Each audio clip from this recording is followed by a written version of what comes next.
आज हम वेक्टर से रिलेटेड एग्जांपल्स करेंगे जो कि है एग्जांपल्स होंगी HRW की लीडर रेसनिंग वॉकर की बुक में से। तो सबसे पहले करते हैं एग्जांपल 3.2 वेकेशन ट्रिप। अब उसकी स्टेटमेंट है कि a car travels 20 kilometre due north and then 35 kilometre in a direction 60 degree west of north. Find the magnitude and direction of the car's resultant displacement. कि एक कार है वो travel कर रही है नॉर्थ की तरफ, 20 किलोमीटर उसने सबसे पहले ट्रैवल किया है, उसको हमने नाम दे दिया है वेक्टर ए का और ये 20 आ गया। ठीक है, आफ्टर दैट वो 35 किलोमीटर ट्रैवल करती है वेस्ट ऑफ नॉर्थ के साथ। ये आपके पास जो बी वेक्टर आ रहे हैं ये आपके पास वेस्ट ऑफ नॉर्थ के आ रहे हैं और इसका जो मैग्नीट्यूड है वो 35 डिग्री है। साथ में कह रहे हैं कि जो एंगल है वेस्ट ऑफ नॉर्थ का वो 60 डिग्री है। मतलब ये आपके पास सीधी लाइन जा रही थी, यहाँ से उसने 60 डिग्री का एंगल इसके साथ बनना है। 60 डिग्री एंगल पे ये मूव टर्न किया इसने और यहाँ पे 35 किलोमीटर उसने मूव किया। हमें कह रहे हैं find the magnitude and direction of the car's resultant displacement. जो रिजल्टेंट है ये आपके पास वेक्टर ए वेक्टर बी का resultant vector R using head to tail rule हमारे पास ये वेक्टर आर आ जाता है। इस वेक्टर आर का हमने मैग्नीट्यूड फाइंड आउट करना है और साथ में हमने इसकी डायरेक्शन को फाइंड आउट करना है। अब डायरेक्शन का हमें पता है कि डायरेक्शन वेक्टर में जो डायरेक्शन आती है वो आपके पास एंगल से आती है। तो अब हम इसको सॉल्व करने के दो तरीके हैं। एक आप प्लॉटिंग के थ्रू कर सकते हैं ग्राफिकली, दूसरा अलजेब्रिकली मतलब मैथ के थ्रू। तो हम अलजेब्रिकली सॉल्व करेंगे। तो सबसे पहले हम ये फार्मूला यूज करेंगे R square is equal to A square plus B square minus 2ab cos theta. अब ये जो फार्मूला इसको कहते हैं हम लॉ ऑफ कोसाइंस कहते हैं। रीजन यूज करने की ये कि ये जो आपके पास ट्राइंगल बनी है ये राइट एंगल ट्राइंगल नहीं है। अगर राइट एंगल ट्राइंगल हो तो हम पाइथागोरस थ्योरम में लगाते हैं, राइट एंगल ट्राइंगल ना हो तो लॉ ऑफ कोसाइंस को हम यूज करते हैं। उसके अकॉर्डिंग ये आ जाती है R square is equal to A square plus B square minus 2ab cos theta. जब आप दोनों तरफ स्क्वायर रूट लोगे तो ये फॉर्म स्क्वायर आर स्क्वायर के ऊपर जो स्क्वायर रूट होगा वो कैंसिल हो जाएगा। तो आर इज इक्वल टू ये सारी टर्म इसी तरह आ जाएगी। ए की वैल्यू पुट किया आपने, इसी तरह बी की वैल्यू पुट की, इस टर्म में भी ये आपने वैल्यूज को पुट किया। अब यहाँ पे देखें थीटा इज इक्वल टू ये जो थीटा है इसकी वैल्यू हमने यहाँ पे पुट की है 120 डिग्री। अब ये देखें कि एक जो कंप्लीट लाइन होती है इसके जो एंगल होता है वो बनता है ऑलमोस्ट वो होता है इक्वल 180 डिग्री के। अगर 180 डिग्री में से ये आपके पास 60 डिग्री आ रहा है तो बाकी ये जो एंगल बचेगा 180 में से ये जब आप 60 को माइनस करोगे तो अंदर आपके पास एंगल बचेगा 120 डिग्री। तो ये 120 डिग्री आपका वहां से आया है। जब आप इस सारी को सॉल्व करोगे मतलब 20 का स्क्वायर 35 का स्क्वायर और ये सारी का सारा मल्टीप्लाई करने के बाद इनको ऐड करोगे तो आपके पास जो रिजल्टेंट आता है वो बन जाता है 48.2 किलोमीटर। ये आपके पास रिजल्टेंट का मैग्नीट्यूड आ गया है। अब उसने हमें रिजल्टेंट के मैग्नीट्यूड के साथ डायरेक्शन का भी कहा था। डायरेक्शन फ्रॉम द ओरिजिन उसको हमने नाम दे दिया बीटा का। तो हम यहाँ पे डायरेक्शन के लिए यूज करेंगे लॉ ऑफ साइंस। यहाँ पे मैग्नीट्यूड के लिए लॉ ऑफ कोसाइंस यूज किया था और डायरेक्शन के लिए हम यूज करेंगे लॉ ऑफ साइंस। वो लॉ ऑफ साइंस है sine beta over B is equal to sine theta over R. Sine beta हमने साइन बीटा को सेपरेट किया, बी डिवाइड हो रहा है दूसरी साइड जाएगा तो मल्टीप्लाई हो जाएगा B over R sine of theta. B की वैल्यू आपके पास ये जो बी वेक्टर इसकी वैल्यू थी हमारे पास 35, जो रिजल्टेंट है उसकी वैल्यू हमारे पास इधर से आ गया 48.2 किलोमीटर। साइन थीटा आपके पास 120 डिग्री आ गया। जब आप इसको सॉल्व करोगे तो 0.629 आ गया। अब ये 0.629 वैल्यू है sine beta is equal to 0.629। अगर आपने एंगल निकालना है तो इस चीज का आप साइन इनवर्स लोगे, कैलकुलेटर के ऊपर आप करोगे शिफ्ट साइन तो वो आपके पास साइन इनवर्स बन जाएगा। साइन इनवर्स 0.629 करोगे तो आपके पास ये एंगल आ गया beta is equal to 38.9 degree. तो इसका मतलब आपको जो चाहिए था मैग्नीट्यूड और डायरेक्शन ऑफ द कार वो आपके पास आ गए। आर से आपको मैग्नीट्यूड मिल गया और बीटा से आपको direction of the resultant displacement आपको फाइंड आउट आपको मिल गई है। अब हम आते हैं एग्जांपल 3.4 के ऊपर द रिजल्टेंट डिस्प्लेसमेंट। उसकी स्टेटमेंट है पार्टी अंडरगोस, ये उसकी स्टेटमेंट है कि particle undergoes 3 consecutive displacement d1 is this, d2 and d3, find the component of the resultant displacement and its magnitude।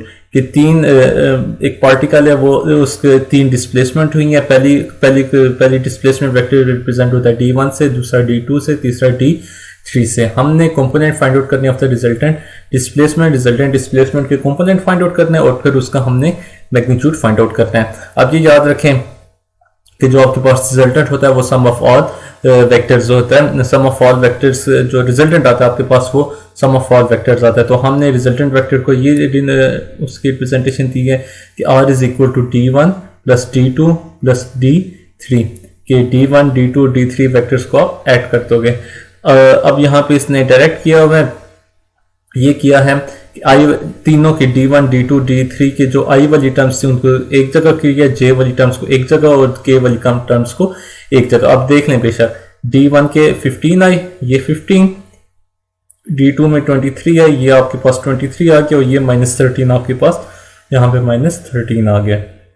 i वाली टर्म्स j वाली टर्म्स को आप देखें यहाँ पे 30j, ये 30j -14 plus 15 plus 15j centimetre आ गया आपके पास। इसी तरह k वाली term plus 12k -5k and यहाँ पे k की कोई टर्म नहीं है मीन 0, तो ये आपके पास उसने 0 लिखते हैं। सारे सॉल्व करने के बाद ये आपके पास वैल्यू आ गया रिजल्टेंट डिस्प्लेसमेंट की। अब उसने कहा था कंपोनेंट के फॉर्म में, तो ये आपके पास 25 आई यूनिट वेक्टर होता है एक्स एक्सिस का, तो आर एक्स कंपोनेंट आ जाएगा, X component 25 centimetre and Y component 31 centimetre and Z component is 7.0 और 7 centimetre is its Z component.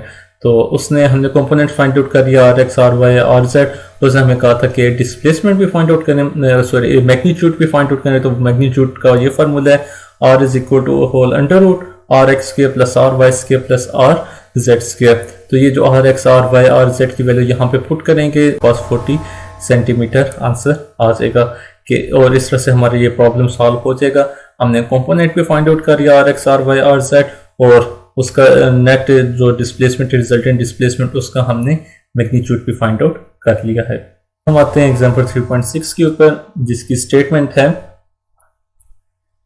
A commuter airplane takes the route shown in figure 3.20. First it flies from the origin of the coordinate system shown to city A located 175 km in the direction 30 degree of north of east. Next it flies 153 km west of north to city B. Finally it flies 195 km due west to city C. Find the location of city C relative to the origin. कि एक आपके पास plane है, ये आपके पास origin point है, origin point से city ए की तरफ वो मूव करता है 30 डिग्री, उसने डायरेक्शन ऊपर गिवन दी हुई है। फिर ए से एट सम स्पेसिफिक एंगल वो सिटी बी की तरफ मूव करता है, फिर बी से वो सीधा सी की तरफ जाता है। अगर आप देखें finally it flies 195 kilometre due west to city सी।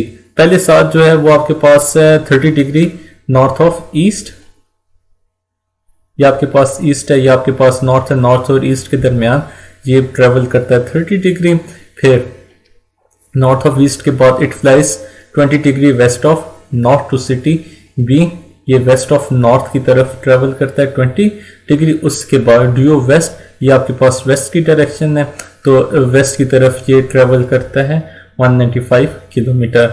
हमने क्या करना है कि ये जो आपके पास सिटी सी है इसकी पोजीशन, इसके मतलब ये किस पॉइंट के ऊपर है from with respect to origin, वो हमने फाइंड आउट करना है। तो करेंगे ये कि ये जो तीनों वेक्टर्स हैं ए बी और सी, इन तीनों के एक्स कंपोनेंट और वाई कंपोनेंट हम सबसे पहले सेपरेट करेंगे। ये ए वेक्टर है मेरे पास, ए वेक्टर का जो एक्स कंपोनेंट होगा A x is equal to, ये आपके पास एक्स कंपोनेंट का आ जाएगा A x is equal to A cos theta. Cos theta आपके पास 30 डिग्री है, ए की वैल्यू उसने गिवन दिया हुआ है कि सबसे पहले ए जो सिटी ए तक था वो आपके पास आ रहा था 175 किलोमीटर, तो यहाँ पे उसने 175 किलोमीटर इंटू कॉस 30 डिग्री की है, तो ये आपके पास ए एक्स आ गया। ए वाई के लिए ए साइन थीटा आप यूज करोगे, ए की value again 175 and third sine 30 0.50, तो ये आपके पास ए वाई की वैल्यू आ गई है, ये आपके पास थी ए एक्स की वैल्यू। इसी तरह ये जो आपके पास बी वेक्टर था, बी वेक्टर इसको आप अब इसके आप बी एक्स कंपोनेंट और वाई कंपोनेंट फाइंड आउट करोगे, तो B X is equal to B cos theta, इसी तरह B Y is equal to B sine theta. अब यहाँ पे एंगल आप यूज़ करोगे 110 डिग्री। ये यहाँ पे 110 डिग्री इस तरह से आया है कि आप यहाँ पे देखो कि इसका जो 20 डिग्री का एंगल था वो इस हिसाब से बन रहा था। ये आपके पास स्ट्रेट लाइन आ रही है और ये आपके पास 20 डिग्री का एंगल बन रहा है। फॉर एग्जांपल अगर मैं कहता हूँ कि जो ये आपके पास ये स्ट्रेट लाइन थी और इस स्ट्रेट लाइन में से ये आपका 20 डिग्री का एंगल बन रहा है। लेकिन अगर आप देखो तो आपके पास एक ये वाली लाइन भी है, तो आपका एक ये लाइन ये भी बनती है। अब इस लाइन और इस लाइन का जो एंगल बनता है वो बनता है, ये इन दोनों के दरमियान एंगल बनता है 90 डिग्री का। तो इन दोनों की लाइंस के दरमियान मतलब जो एक नेट एंगल ये वाला और ये वाला जो एंगल होगा ये बन जाएगा 110 degree. 90 degree plus 20 degree 110 degree ये वाला आपका बन जाएगा। इसको सॉल्व करोगे तो ये आपके पास आ जाता है bx 52.3 and by is 144 kilometre. Then आप फाइंड आउट करोगे c का c वेक्टर जो आपके पास है उसका x कंपोनेंट और y कंपोनेंट। अब क्योंकि यहाँ से बिल्कुल सीधा जा रहा है तो 180 डिग्री बन जाएगा। यहाँ पे एंगल इसका cos 180 इज इक्वल टू -1 हो जाएगा और sin 180 इक्वल टू 0 होता है। इसका मतलब है कि x कंपोनेंट तो होगा c का लेकिन y कंपोनेंट इसका नहीं होगा। इसलिए जैसे हम रिजल्टेंट को करते हैं कि रिजल्टेंट लिखते हैं कि सम ऑफ ऑल वेक्टर्स, तो यहाँ पे भी जो रिजल्टेंट वेक्टर का x कंपोनेंट होगा वो होगा rx is equal to ax plus bx plus cx। तो ये सारी वैल्यूज आप पुट करोगे तो आपके पास rx आ जाएगा। इसी तरह ry आ जाएगा y कंपोनेंट, सारे जितने वेक्टर्स हैं उन सारों के y कंपोनेंट्स को आप ऐड कर लोगे, सम अप करोगे। तो ये आपने जब सम अप किया तो आपके पास ये उसके y कंपोनेंट आ गए। रिजल्टेंट का ये y कंपोनेंट है, यह उसका x कंपोनेंट है। जब आप यूनिट नोटेशन में लिखोगे तो नेट जो आपके पास उसकी जो फॉर्म आएगी r is equal to 95.3 x component है माइनस 95.3 i प्लस 232 j, क्योंकि y कंपोनेंट का जो यूनिट वेक्टर होता है वो होता है j किलोमीटर। अब ये आपके पास आ रहा है सी सिटी, जो आपके पास ये रिजल्टेंट है ये ओरिजिन से सी तक है। तो जो आपके पास सी सिटी है उसके रिलेटिव पोजीशन आ रही है with respect to origin. Magnitude और डायरेक्शन भी फाइंड आउट कर सकते हो। नेट मैग्नीट्यूड का फार्मूला लगाओगे कि whole under root R X square plus R Y square.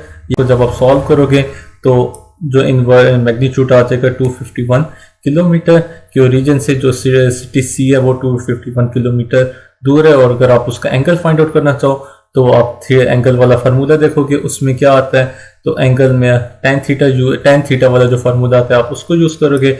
Angle आपके पास 22.3 डिग्री वेस्ट ऑफ नॉर्थ आ जाता है कि जो आपके पास सिटी सी है वो ओरिजिन से 251 किलोमीटर दूर है और at angle of 22.3 degree west of north.